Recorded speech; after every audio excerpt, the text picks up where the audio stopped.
দেখছেন ওঙ্কার news media. আগামী 27শে March পূর্ব পাঁশকুড়া বিধানসভার তৃণমূল কংগ্রেস প্রার্থী অসীম কুমার মাঝির সমর্থনে জনসভা করতে আসছেন অভিষেক বন্দ্যোপাধ্যায়। 27শে মার্চ শুক্রবার দুপুর 2টায় কোলাঘাটের কেটিপিপি রিক্রিয়েশন ক্লাব ময়দানে আসছেন অভিষেক, যার কারণে রীতিমতন সাজো সাজো রব কেটিপিপি রিক্রিয়েশন ক্লাব ময়দান।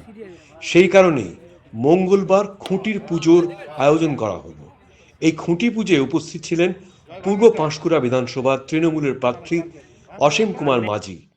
এছাড়াও ছিলেন কোলাঘাট পঞ্চায়েত সমিতির সভাপতি সুরজিৎ মান্না, তমলুক সাংগঠনিক জেলার যুব তৃণমূল কংগ্রেসের সহ সভাপতি জয়প্রকাশ সিং সহ একাধিক নেতৃত্ব।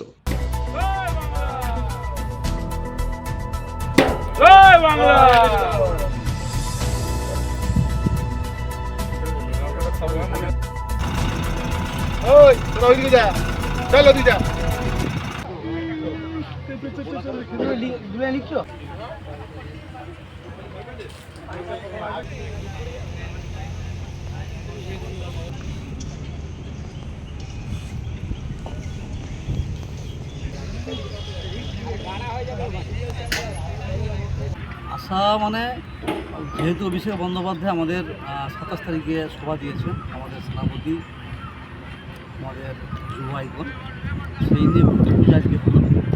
আমাদের আশা কিছু নাই, আমরা ঈশ্বরের কাছে এটাই প্রার্থনা করলাম যে মমতা বন্দ্যোপাধ্যায় যেন চতুর্থবারের জন্য বাংলা আবার মুখ্যমন্ত্রী হয়, আর পাঁশকুড়া পূর্ব বিধানসভা কেন্দ্রের মমতা বন্দ্যোপাধ্যায় আশীর্বাদ জন্য যিনি প্রার্থী আছেন তার পক্ষেই আমরা প্রার্থনা করলাম। সেই সঙ্গে সারা রাজ্যের মামাটি মানুষের সরকারের যারা প্রার্থী আছে প্রত্যেকের শুভকামনায় আমরা এটা প্রার্থনা করলাম ঈশ্বর আল্লাহর কাছে।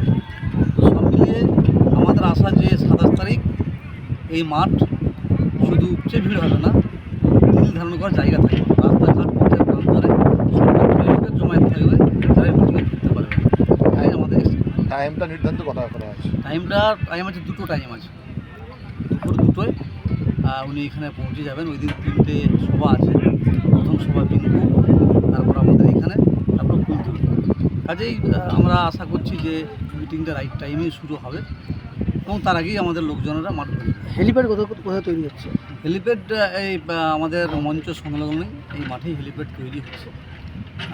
সুতরাং সব মিলে আমাদের প্রস্তুতি চূড়ান্ত পর্বে চলছে। আপনার নাম?